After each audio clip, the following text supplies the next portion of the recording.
Student property investment, our guide to everything you need to know about investing in student property.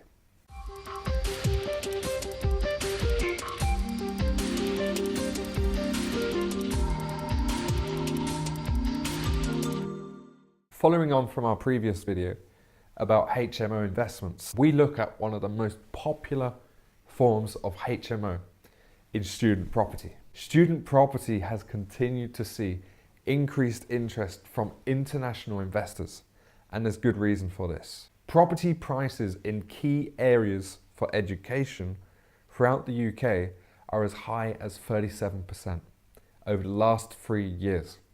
For prospective investors that bought a house and then sold it during the 3 years from 2015 to 2018, you could have effectively paid for a 3-year university course with the profits alone. So how do you define a student property?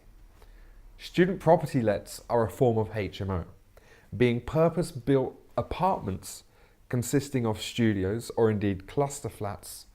The properties are built with large communal areas close to universities and have exclusive planning permission for student use only. You can either choose to invest and convert your own property into a HMO and therefore target students, or you can invest in a developer's large-scale student property. Either one of these options have their own benefits and indeed drawbacks. There are many benefits to investing in your own HMO student property. To summarize, the yield when compared to standard buy-to-let properties is significant. With a HMO, you can obtain higher returns on your property as you have more tenants. You can charge more by letting out the rooms individually as opposed to the entire property. You also reduce personal risk through an increase of income streams, with more tenants paying the total rent. Choosing to invest in your own HMO and targeting students means you also have an asset. You will have the benefit of owning the property that is likely to increase in value, given you have identified a high growth area. You also have the opportunity to receive profitable returns for many years going forward. You can return a profit for as long as you own the property, as opposed to a limited investment with returns over a prerequisite period of time. You are also in full control of your investment. There is no actual guarantee that you'll get a return on a developer's investment. And so by doing this yourself, you ultimately take full control and full responsibility for your investment. Depending on your approach, this may be a safer option for you. To support this, guarantors come in the form of parents for most students. This generally makes rent receivable far safer, and statistics show that students are some of the best tenants when it comes to paying rent. This research was carried out by Glide, a leading utilities and service provider, who also cite maintenance loans being used to fund the payments as being a major benefit. Clearly then, there are many benefits to investing in your own HMO property, but this may not be an option for many. The reason for this is the high level of capital required. Purchasing a property outright is not an option for many. House prices in high growth areas near reputable universities are high. Of key areas such as Exeter, Birmingham and Manchester, for an average 3-bedroom house you're looking at a purchase price of over £300,000. When investing in student property for a developer, you can often invest as little as £25,000. And given that you've researched the investment opportunity, you have used a reputable investment broker, you should see a return on your investment. Unlike regular HMOs, student property investments made through a developer are more hands-off, allowing you to focus your efforts elsewhere. You may also benefit as an investor by making several investments for a developer or broker, this being an easier and more viable option for many investors. Consider the risk and rewards to this investment strategy. The benefits are clear for a student property investment in, whether this is through your own HMO investment or for a developer's project. Something that hasn't been covered and is a major benefit shared by both investment strategies is the high levels of demand. Although there has been a steady demand for HMOs over the years, the demand for student property continues to soar. Universities cannot keep up with the demand to provide students with accommodation, and so often allow first-year students only to stay in the halls of residence, with this making up roughly a third of total students. There is an increase in students attending university in 2018, although there has been a decline of 2% in UK applications to go to university. There is an explanation for this drop.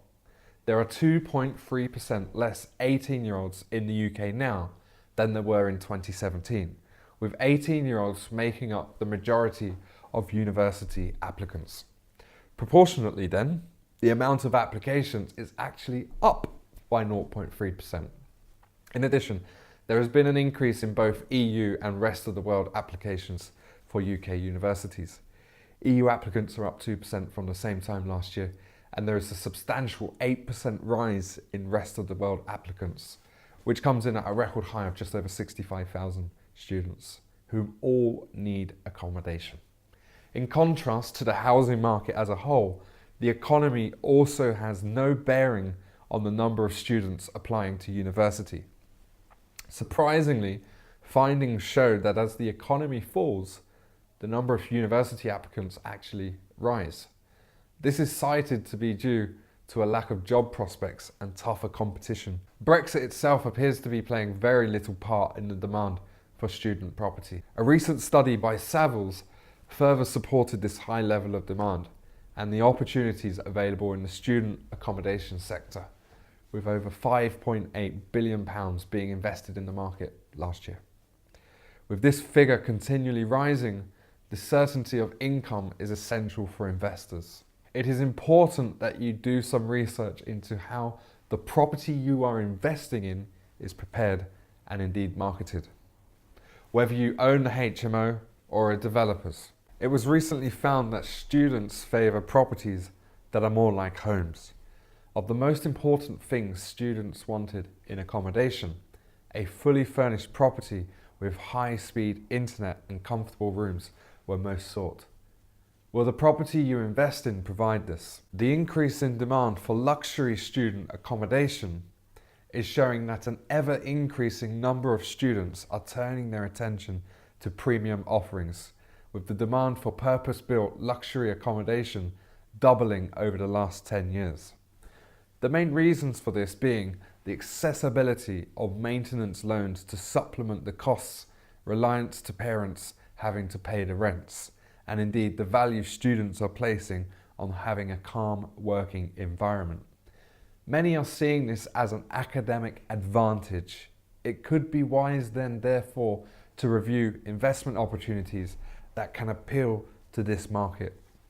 If the property is of a high standard, your student tenant might end up staying in the property longer term.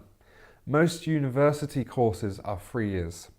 Students may opt to do a master's for an additional year, and even then they may choose to stay in the city to study or indeed go for work. Keep an eye out for property that might be coming onto the market. There is plenty of competition, so the property you invest in has to be unique and appeal to the students that you will be targeting. As with any HMO, the location for your property investment is hugely important. It goes a step further when investing in subsectors like student accommodation. You have to identify an area with high demand for student property, but also a low level of supply for the area. A good example of this is in the north. Cities in high economic growth are important for your property investment, and this is due to the recent effects of north shoring, this being the influx of people moving to northern cities such as Liverpool and Manchester. Combined with an increase in applicants to both of these cities' respective universities, this is one example of a good area to invest in student accommodation. You also have to consider specific geographical locations. For example, flats on the edge of towns will of course be cheaper than in the centre of the town, but you have to work out the potential return based on the return you can charge. Consider what students will desire from a property. By investing in a property with close links to public transport or even walking distance to the university, it will be a great selling point for the property. Investing in central areas, you can increase the rent charge. And something to consider is that a property developer will have done this already. These properties will be custom built specifically for students close to universities and with marketing carried out to attract prospective tenants already. Again, this investment is far more hands-off. As an investor, you will want to ensure that you are getting a return on your investment. And the statistics suggest you will. The net asset value of student property is up by 7.2% for the first half of 2018. The reason for this high figure is apparently due to an ever-growing number of applicants going to university and an increase in rental price for student properties across the market. However, an investment in a HMO still has the potential to fail. When investing in student property for a developer's project, you need to think critically about whether the firm will stand behind its guaranteed returns. The success of the investment is essentially down to the rooms being occupied. If the company fails to market the property correctly, it may be unsuccessful and you will not get a return on your investment. Do the same research as if you were to be investing in your own HMO investment. If you are investing in your own HMO, the property has to abide by certain regulations. This is highlighted in one of our recent videos. So to summarize, the rooms have to be at least a certain size. And importantly, funding may be harder to acquire with a phasing out of tax relief on mortgage interest. It is important that you consider the additional cost implications to investing in your own HMO. You must calculate a realistic return on your investment to see if it is a viable investment. With the total number of students on the rise, the market is flourishing. Demand has never been higher for student accommodation. And this is reflected in the high amount of investment into the market. Assess whether you want to invest via a developer or go it alone. Identify key areas for growth and high demand for student accommodation, and make sure the investment is appealing to the students you will be targeting. Investing in student property is one of the smartest things you can do in 2018 and moving forwards into 2019. Just be sure to do your research beforehand.